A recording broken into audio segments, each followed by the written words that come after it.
Hello and welcome to दर्पण classes. नमस्कार दोस्तों, आप सबका स्वागत है दर्पण क्लासेस में। आज हम लोग वोकैबुलरी की सेकेंड क्लासेस स्टार्ट करेंगे। अगर आप लोग फर्स्ट क्लास मिस कर चुके हैं तो आप जाएं और वीडियो देखें, वो अपलोड हो चुकी है। चलिए शुरू करते हैं। तो ये है फर्स्ट वर्ड यानी। यानी मतलब उबासी। जो सुबह जो उठते हैं तो सबसे पहले जो हाफी लेते हैं, हाफी भी बोलते हैं उसको, तो उसे बोलते हैं उवासी यानी। कूल शांत। तो कभी कभी झगड़े हो जाते हैं तो एक दूसरे के बीच बचाव करने में बोलते हैं कि कूल ब्रो, कूल तो शांत, उसी को बोलते हैं कूल। फिनिश। फिनिश मतलब खत्म या समाप्त। अगर कोई काम आप कर चुके हैं, खत्म हो गई है वो काम, तो उसे बोलते हैं फिनिश। फॉल्ट। फॉल्ट मतलब होता है खराब, या फिर बोलिए कि उसमें कमी, कोई चीज़ों में कमी रह जाती है तो कि गलती हो जाती है, तो उसे बोलते हैं फॉल्ट। सब्स्टिट्यूट स्थानपन्न। इसका मतलब होता है कि बदले में, जैसे अगर देखते हैं कि कोई खिलाड़ी अगर क्रिकेट खेल रहा है, वो इंजर्ड हो गया, चोटिल हो गया, तो उसके बदले में जो दूसरा खिलाड़ी आता है उसको बोलते हैं सब्स्टिट्यूट। स्कॉलरशिप। स्कॉलरशिप छात्रवृत्ति, जो गवर्नमेंट द्वारा स्कॉलरशिप दी जाती है। अच्छे जो बच्चे मार्क्स लाते हैं तो उसको स्कॉलरशिप दी जाती है, उसे बोलते हैं छात्रवृत्ति। टाउट। टाउट टाउट मतलब सिखाया। टीच से बना टाउट। टीच मतलब सीखना, पढ़ना। टाउट मतलब सिखाया, पढ़ाया। चलिए नेक्स्ट स्लाइड। अभी पिछले स्लाइड में मैंने पढ़ाया टीच। टीच मतलब पढ़ना, पढ़ाया, सीखना या सिखाया, तो टीच से बना टाउट वो। तो नेक्स्ट जो वर्ड है यूजफुल। यूजफुल मतलब लाभदायक। आप देखते हैं कि हमारे लिए गाय लाभदायक है क्योंकि वो हमें दूध देती है, तो यूजफुल। बेड। बेड मतलब बिस्तर। आप जिसमें सोते हैं उसे बेड बोलते हैं। बेडशीट मतलब होता है चादर, और बेड मतलब होता है बिस्तर।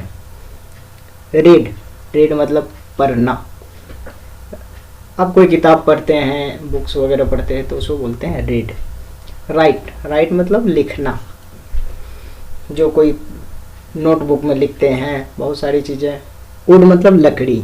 आप अपने घर में देखे होंगे कि बहुत सारी लकड़ियों के सामान होते हैं, पर उसके आप इंग्लिश नहीं जानते हैं, तो वुड मतलब होता है लकड़ी। ज्वाइन। अगर आप कहीं जा रहे हैं किसी दोस्त के साथ, अगर कोई और दोस्त रास्ते में मिल गए तो उसको इंग्लिश में बोलेंगे you can join with us, मतलब हमारे साथ आप जुड़ सकते हैं। ज्वाइन मतलब शामिल होना, जुड़ना। Next narrow. नैरो मतलब सांकड़ा। सांकड़ा होता है जैसे कहीं पे कोई रास्ते में अगर हम चल रहे हैं, कोई रास्ते में चल रहे हैं और वो रास्ता बिल्कुल पतली सी है, उसमें 4 आदमी मिलके नहीं आ सकते हैं, तो उसे बोलते हैं नैरो। गोल्ड। गोल्ड तो आप लोग देखे होंगे, जानते हैं। गोल्ड मतलब सोना होता है। सोना का बहुत सारी चीज़ें होती है, घर में जेवरात होते हैं। पैराडाइज। पैराडाइज मतलब होता है स्वर्ग। स्वर्ग बोलिए या फिर जन्नत बोलिए। हेवन। ग्रामेटिकली व्याकरण, मतलब कोई भी अगर इंग्लिश वर्ड आप सीख रहे हैं या बोल रहे हैं तो ग्रामेटिकली होता है व्याकरण का। ब्रास। पीतल, तांबा। तो ब्रास वर्ड जो है ना, आप लोग को थोड़ा सा नया लगेगा क्योंकि बहुत लोग नहीं जानते हैं। जैसे पानी पीते हैं तांबा का बर्तन में पानी पीते हैं, तो उसे बोलते हैं ब्रास। फॉरेनर्स। फॉरेनर्स मतलब होता है विदेशी।